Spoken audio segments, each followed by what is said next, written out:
Hello guys. So in our previous videos we learned about the gluteal region introduction.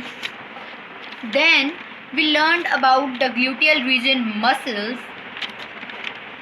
Then we had a diagram of the gluteal region muscles, origin, insertion, their nerve supply, blood supply, and we did all about that.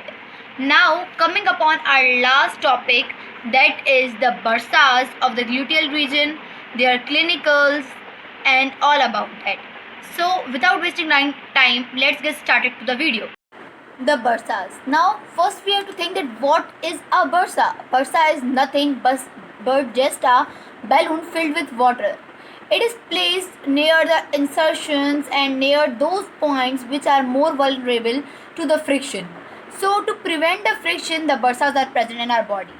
Now in the gluteal region there are three bursas present which are related to the gluteus maximus. So here I am writing there are three bursas and these are related to the gluteus maximus.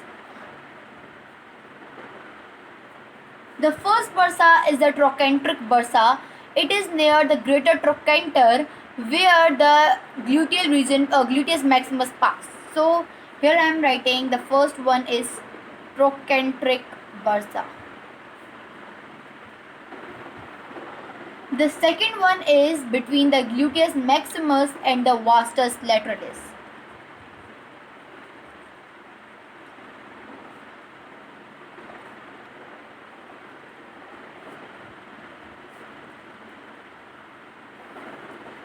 The third bursa is near the ischial tuberosity. Now, why this bursa is present near the ischial tuberosity on a bone? It is because that the ischial tuberosity, when we sit on the ischial tuberosity come in contact with the surface, as I told you in my previous videos. So the same is there, that it is there to prevent the friction or the damage to the ischial tuberosity. Now coming upon our clinicals. So the first clinical here is the lurching gait and the second one is waddling gait. These both are correlated with each other. So I have brought this with the same color pen. Now the lurching gait and the waddling gait, these both are related to the gluteus medius and the minimus paralysis. Now what happens in these both clinicals? So the patient cannot walk normally, and in this he bends on or waddles on the right side. Like for example, as I told you in my previous video while we were talking about the gluteus medius and minimus, that they both prevent the tilting of the pelvis on the other side, on the opposite side. Now for example, the gluteus medius and the minimus are paralyzed of the right side, then the pelvis will be tilted on the left side. So the same occur in these both cases. Gluteus medius and minimus are paralyzed.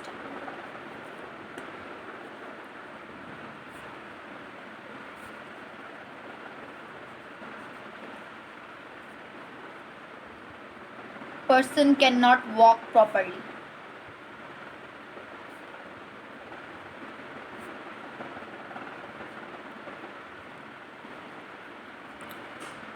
Pelvis tilt on the opposite side.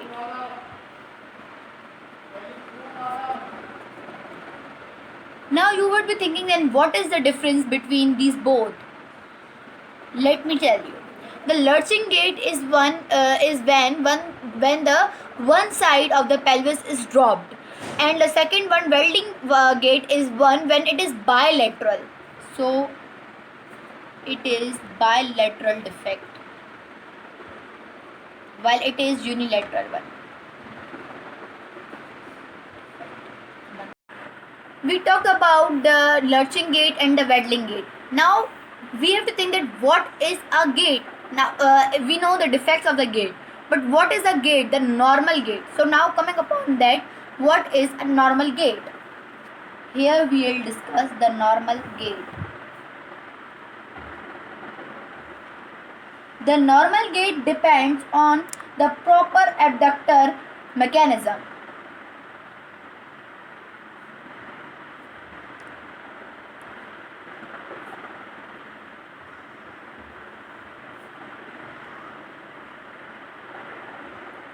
Now this mechanism comprises of three factors.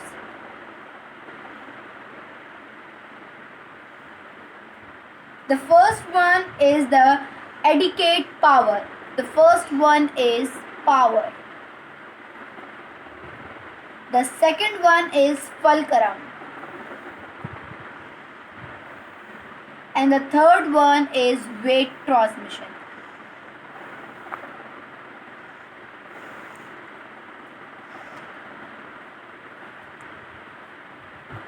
Now, the first one is power. The power is supplied by the gluteus medius and minimus in the normal gait. Supplied.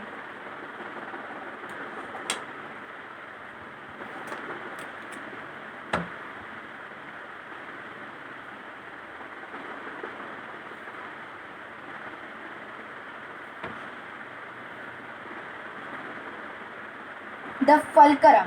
The fulcrum is formed by the relation of the head of the femur with the acetabulum. Acetabulum is a concavity in the hip joint where the head of the femur attaches and they form the hip joint.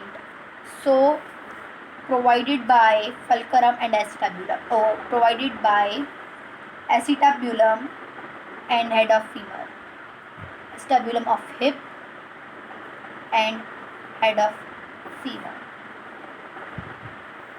Weight is transmitted by the neck and the head of femur.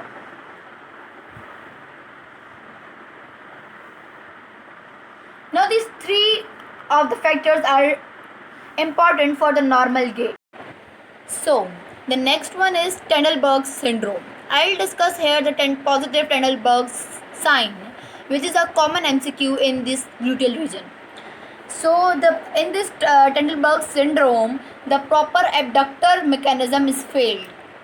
Proper abductor mechanism, which is involved in the normal gait. Mechanism is failed, i.e. the defects of fulcrum may be due to the it's about the congenital or pathological problem, or the dislocation of the hip, and the defects of the weight transmission, maybe because of the ununited femur and the hip joint and the acetabulum. So it is because of that, and it's all about that. And the next thing is paralysis of, or the defect of, gluteus medius and minimus, because we know that the weight transmission is supplied by the gluteus minimus and medius. So the paralysis of gluteus medius and minimus occur in this. And the next thing about this is that the pelvis drop on the opposite side. So it is just the opposite to that of the normal gait. So we can see, and we can judge that it is the person dealing with the Trendelenburg syndrome.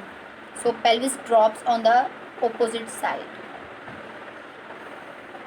Here is a normal gait in which a lady is walking. Here is the median plane, and the lady is walking normally. All the mechanisms are right, and while in this diagram, in this photo, we can see that a woman cannot walk properly, and its gait is just tilted because the abductor mechanism is of this side is paralyzed. So the pelvis is dropped on this side, and this person is tilted and walking. So this is the lurching gait.